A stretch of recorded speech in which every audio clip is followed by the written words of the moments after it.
हम बात करने वाले हैं डेटा टाइप्स की जावा के अंदर। जावा के अंदर दो तरीके के डेटा टाइप्स होते हैं, एक होते हैं हमारे प्रिमिटिव टाइप और एक होते हैं non primitive type. Primitive type यानी जो ऑलरेडी एग्जिस्ट करते हैं जावा के अंदर, जिन्हें हमें खुद से नहीं बनाना पड़ता, और नॉन प्रिमिटिव टाइप यानी जिन्हें हमें खुद से बनाना पड़ता है, यानी हमें खुद से क्रिएट करना पड़ता है उनको यूज़ करने के लिए। हमारी जो बेसिक प्रोग्रामिंग है उसमें शुरुआत में हम अपने प्रिमिटिव टाइप्स को डिस्कस कर रहे होंगे एंड बाद में जाकर हम सीखेंगे कि नॉन प्रिमिटिव डेटा टाइप्स को कैसे क्रिएट करते हैं। अभी के लिए नॉन प्रिमिटिव में हम हल्का सा, बहुत हल्का सा स्ट्रिंग्स को डिस्कस करेंगे, ज़्यादा डिटेल में नहीं। बाकी हम डिस्कस कर रहे होंगे अपने 8 प्रिमिटिव डेटा टाइप्स को। अब उससे पहले एक छोटी सी चीज़ और डिस्कस कर लेते हैं। जावा जो होती है ये एक टाइप्ड लैंग्वेज है, मतलब इस लैंग्वेज में आपको वेरिएबल बनाने से पहले बताना पड़ेगा कि उस वेरिएबल का टाइप क्या है।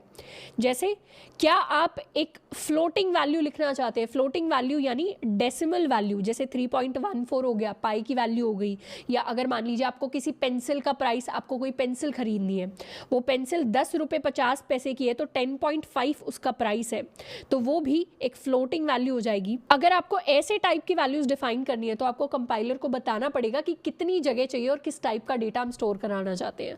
अगर हमें कैरेक्टर स्टोर कराना है जिसमें ए हो सकता है, बी हो सकता है, सी हो सकता है, तो उसके लिए हमें बताना पड़ेगा कि किस टाइप का हम डेटा स्टोर कराना चाहते हैं। तो ऐसी लैंग्वेजेस जिनमें पहले से ही बताना पड़ता है उसको हम कहते हैं टाइप्ड लैंग्वेज। जावा, C++, पाइथन, ये तीनों हमारी टाइप्ड लैंग्वेजेस होती हैं।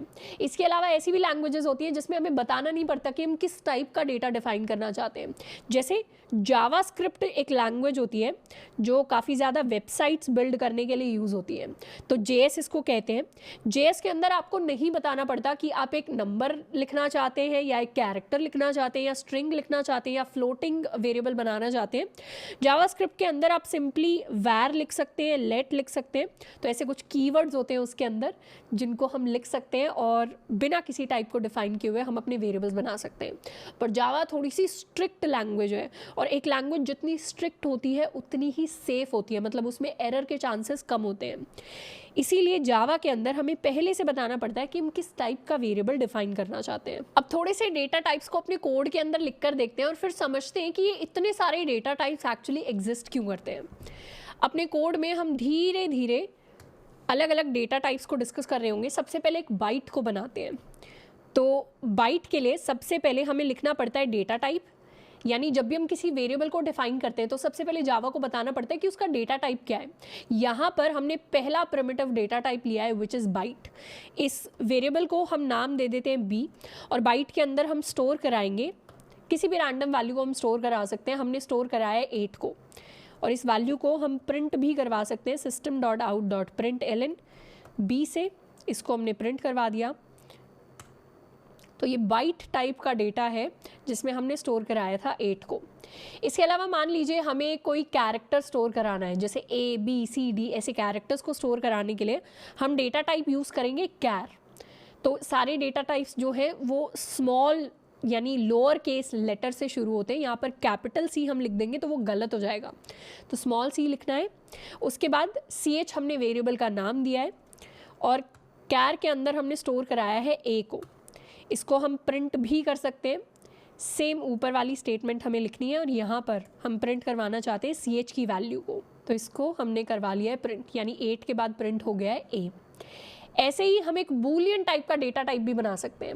जो हमारा बाइट होता है उसके अंदर एक स्पेसिफिक रेंज होती है, सिर्फ 256 नंबर्स ही बाइट टाइप के वेरिएबल के अंदर स्टोर हो सकते हैं। कैर के अंदर सारे कैरेक्टर स्टोर हो सकते हैं, यानी यहाँ पर ए भी अगर हमने दे दिया तो ये एरर दे देगा, हम सिंगल कैरेक्टर्स ही कैर के अंदर स्टोर कर सकते हैं। फिर उसके बाद हमारे पास एक डेटा टाइप होता है बूलियन। बूलियन के अंदर हम स्टोर कराते हैं या तो ट्रू या फॉल्स। तो बूलियन का लेते हैं variable is equal to true TRUE, तो इज इक्वल टू TRUE। तो स्मॉल टी के साथ शुरुआत होती है और पूरा हम ट्रू लिख सकते हैं, या फिर चाहे तो यहाँ पर हम लिख सकते हैं फॉल्स। तो वैर के अंदर दो ही वैल्यू स्टोर हो सकती है। तो ये जो बूलियन टाइप के जितने भी वेरिएबल्स होते हैं इनके अंदर दो ही वैल्यू स्टोर हो सकती है, या तो ट्रू स्टोर हो सकता है या फॉल्स स्टोर हो सकता है। ये कंडीशंस को चेक करने के लिए यूज होते हैं, हम आगे बढ़ने वाले की कंडीशंस होती क्या है। इसके अलावा हमारे पास अगर हम कोई फ्लोटिंग वैल्यू यानी डेसिमल वैल्यू को यूज करना चाहते हैं तो उसके लिए हम फ्लोट का यूज करते हैं।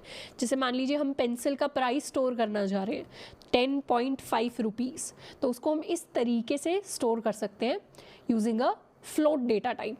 अगर हमें कोई इंटीजर स्टोर करना है यानी होल वैल्यू, तो उसके लिए क्या लिखेंगे, उसके लिए लिखेंगे int number is equal to 25।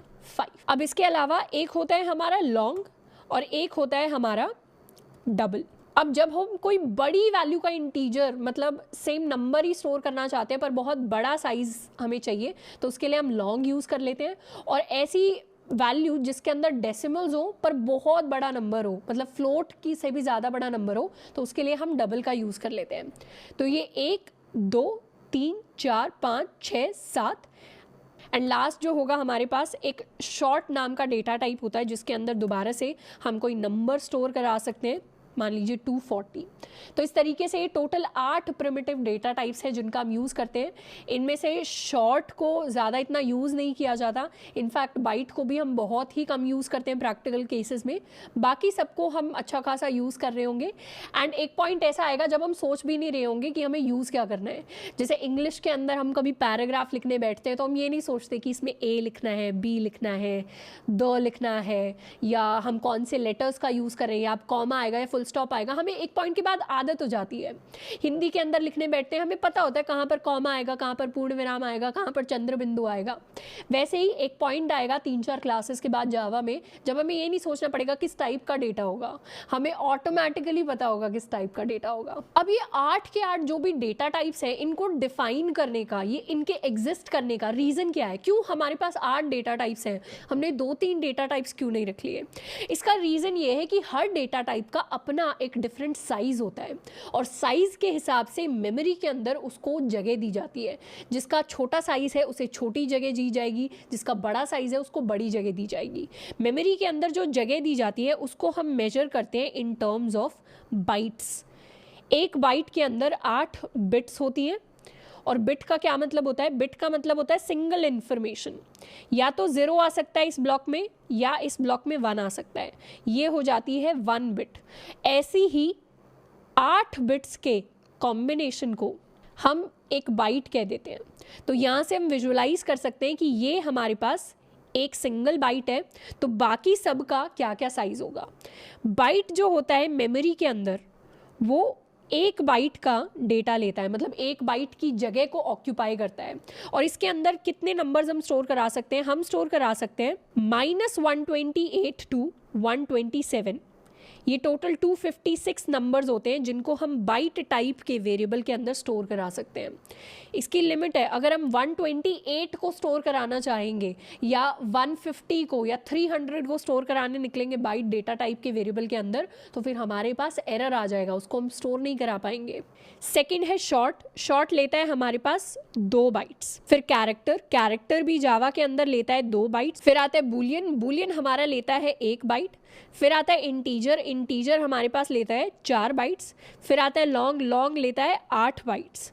उसके बाद float for floating values, float लेता है हमारे पास 4 बाइट्स एंड डबल मेमोरी के अंदर लेता है 8 बाइट्स को।